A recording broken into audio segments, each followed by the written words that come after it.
Hey, what's going on, guys? Welcome back to another edition of Lisa Renee TV. If you have not yet subscribed to the channel, make sure you hit the subscribe button today before you leave, okay? And make sure to share the video on all your social media networks that you happen to be on, and don't forget to thumbs up if you do like the video. All right, welcome back. Any new subscribers? I'm sorry, all my old subscribers, my regular subbies, and my any new people as well. So, however me get that out, right? I'm all jumbled up. Anyway, all right. So let's get into it, guys. I'm always happy to be in front of the camera. In front of you, it's just a pleasure of mine. It really is. Yes. All right, let's get into it. Okay, so today, and the phone starts to ring as I start to speak. Anyway, we're going to ignore that and move on. So, today, we are talking about why it's so important for you to lead a purposeful life, okay? So, leading a life of purpose. So, I have a few tips here that I, came up with. Okay, so number one, basically, you leading a life of purpose, finding your purpose, basically having your purpose find you, having God to help you to tap into your purpose. It puts you in control, or more control of your destiny. So having purpose gives you a guaranteed sense of direction. And really, I just want to briefly touch on just some things that I noticed going on recently. I just noticed a lot of people seem to be kind of down and out and depressed. I know at my job and uh just generally and people I talk to, everybody has the same complaint. A lot of people are like, oh, talk to this lady at my job, and she's like, I'm just so tired of these jobs. She's older than me. She's like in her 40s.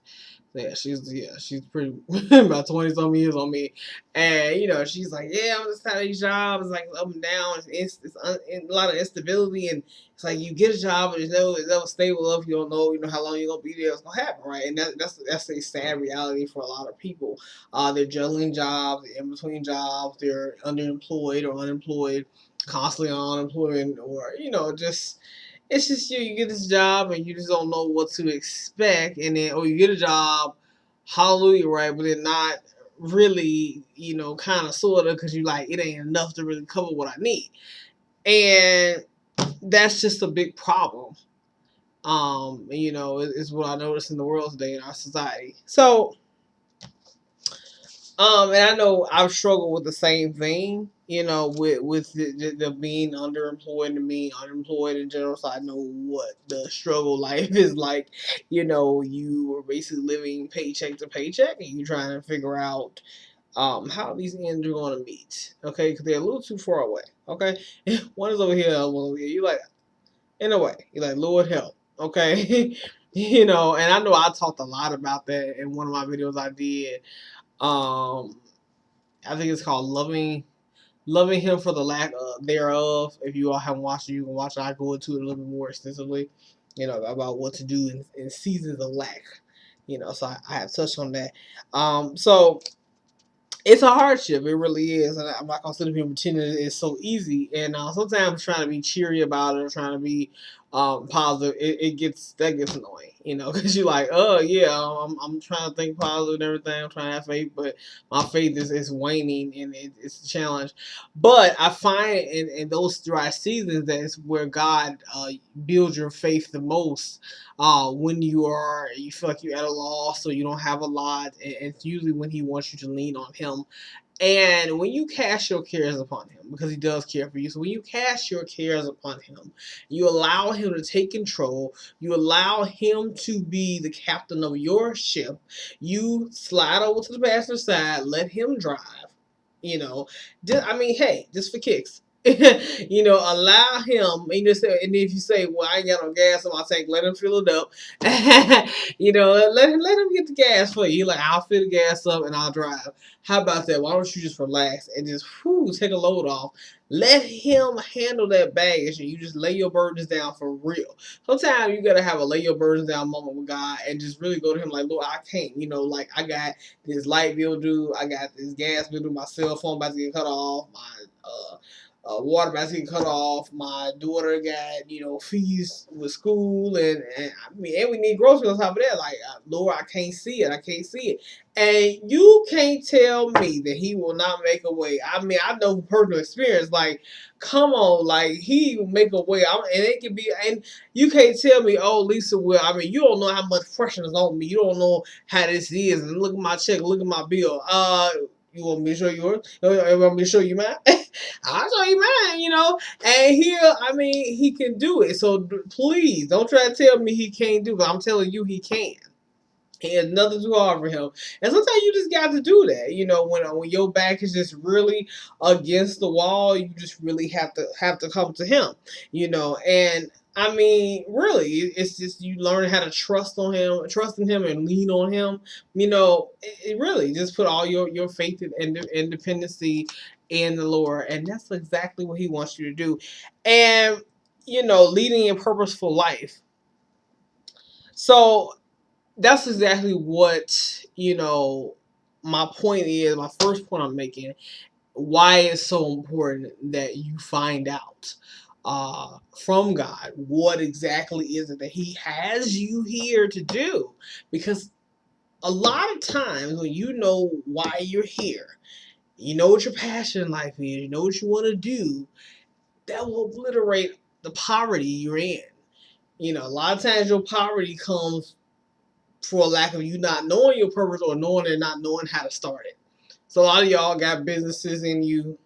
You know, you got all kind of ideas. Maybe you going back to school, or whatever. Maybe you got an app that you could create or something for some kind of company that's all yours, your own idea. You got all kind of stuff. You get CEOs that can be watching me now, managers, and all kind of stuff. And it's in you already. You have it here, but you're afraid to tap into it. You feel like you won't make it, or you don't have enough. And I'm here to tell you, you are enough. You already are enough. You were born already enough. You already are enough. Stop feeling like you're not enough. But I have raised you up for this very purpose, that I might show you my power, and that my name might be proclaimed in all the earth. That's Exodus 9:16. See, God is so merciful and loving, and He shows us so much grace. And we're already born graced enough to fulfill His purpose that He Himself placed inside of us. So He already has given you the grace in your life. It's definitely it's going to abound. Like He gave you the grace already. It's going to pour out. It's already there. Enough for you to fulfill whatever He has put inside of you. So there's no such thing as I'm not good enough to complete this task. I'm not good enough to walk a life of purpose. I'm not good enough for that. I know I got these gifts, but I'm not gonna bother with that. I'm gonna go over here and apply for this thing over here and just stay here at this company for years and years and years.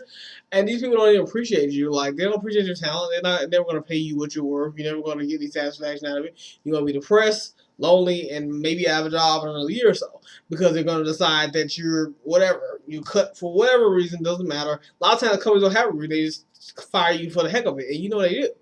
So to avoid that, hey, tap into what you're there, what you're here to do. Hey, I know that you can do all things. No purpose of yours can be thwarted. Job 42:2. So anything that God has put in you, can't no man touch.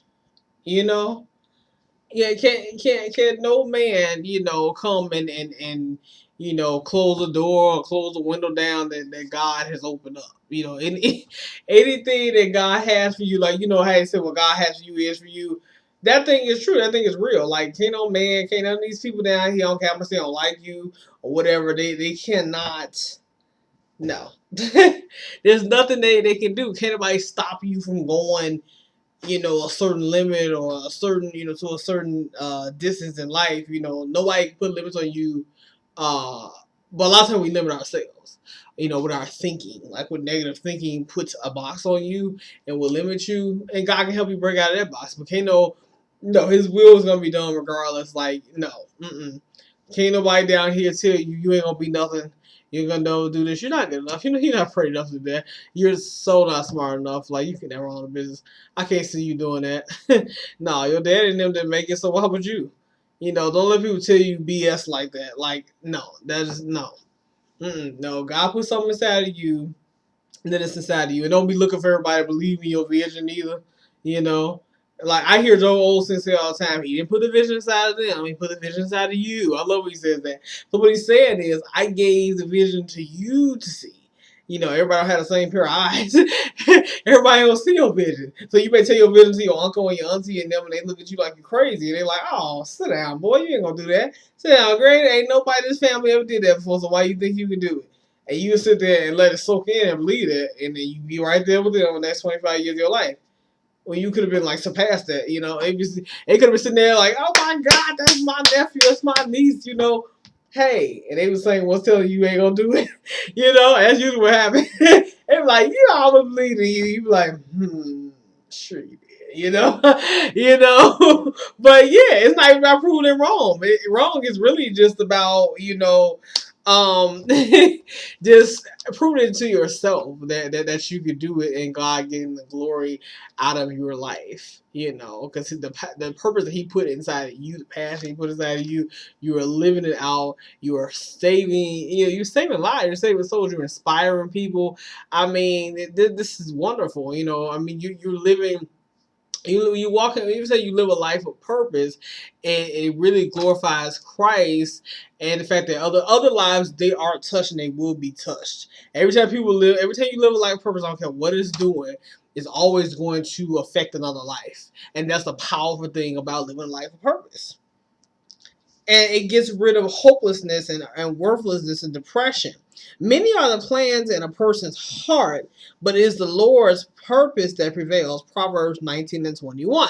So you may have a lot of plans in your heart. I want to do this, I want to do that, I want to that, but He has to order your steps. He has to, it's whatever plan that He has or purpose He has, His plans always prevail. I've had things I planned. I had a timing, and we're all about timing, right? We like things done when we want. I want it now. I want this, and God. That's another thing. His timing always prevails too. It always come out, and it's rarely your timing. Like your timing and God's timing rarely match up. But guess what? He's always on time. And every time His timing come, you be like, oh, wow, Lord, I could have done no better myself. That was awesome. He's like, yeah, I know. So always trust Him. Always trust Him. Even if you think He's moving too slowly, or you're not sure how He's going to maneuver or move on a certain thing, just trust Him. Always trust Him. He knows. He already knows. It's your Father, for God's sakes. He knows. And for His sake indeed, He is your Father. So He knows. He knows you. So let His hand move, on your life. Let it move. Let it move. So the purposes of a person's heart are deep waters, but one who has insight draws them out. Proverbs 20:5. I like that one. I really do. So basically, what is God saying? He's saying, be smart. Go get your blessings. Kind of like that Mary Mary song. I love that song. So go get what I have waiting for you. The gifts are already there inside of you. Stir them up. Make some magic happen. Take the first step, and He'll give you step number 2. A lot of people are afraid to take step 1 because they thinking about all the other steps. I've been guilty of that too. I've been guilty of that too. A lot wanting to make a move because I'm thinking about step number 18, number 21, number 20,000. And He's like, will you just move? Like, just make step number 1. Like, you just take step number 1. Like, I'm going to give you all the other steps. And a lot of times you make the first couple of steps, or the first step, you'll find things start falling in line like they're supposed to.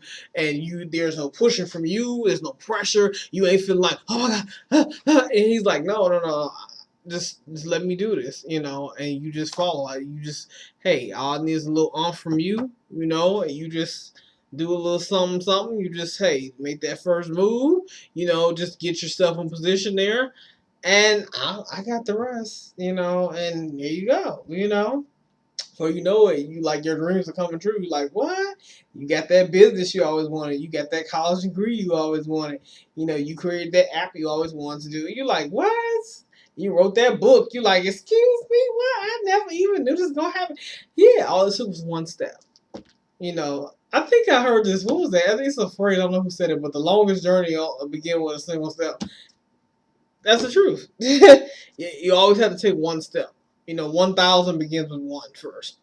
So to get to number 1,000, you have to start with one. So you have to make this one step. And the biggest step you can make is trusting him. Just trusting him and having faith. That's the biggest step. The next step is actually action. So applying that faith with the action. He has saved us and called us to a holy life, not because of anything that we've done, but because of his own purpose and grace. 2 Timothy 1 and 9. And I'll leave you with one of my favorites. That verse, and also my last one. This is one I've read a couple times before, but I love it, and it just says everything. I hope you all love it too. Jeremiah 29:11. For I know the plans I have for you, declares the Lord, plans to prosper you and not to harm you, plans to give you hope and a future. God has the blueprint for your life. He just needs you to take a look, see at it, and get started building one brick at a time. That's all you have to do. That's all you have to do. He already got the blueprint. He's already laid things out. Just start building. Start building just one brick at a time. You don't have to do 2 or 3, just one. Just one, That's all I have for you. That's all. Those are my tips. I give 3. This is my 3 tips on living a purposeful life and why it's important. Why is it important to your existence? Why you should start today if you're not already living a purposeful life. Get in your purpose. Getting in your purpose is the best thing you'll ever do. Besides falling in love with Christ. The second best thing you ever do. Finding your purpose, asking God, what is my purpose? He will reveal it to you in time. When it's time, in due time, he will tell you what is your purpose. What do I have you here for? And once you find out, your life will never be the same. You'd be like, whoa, everything you do would have to have purpose to it. It can be going to get some coffee. It can be deciding between Dunkin' Donuts and Starbucks. You'd be like, purposely thinking, I could go to this Dunkin' because they got that special, that dollar special between 2 and 6. And the purpose could be what? Saving money. Everything gotta have a purpose. All right, but that's all I have for you guys. Thank you so much for watching. Please share this video, like, and subscribe. And you guys have a blessed rest of your week. All right, bye-bye.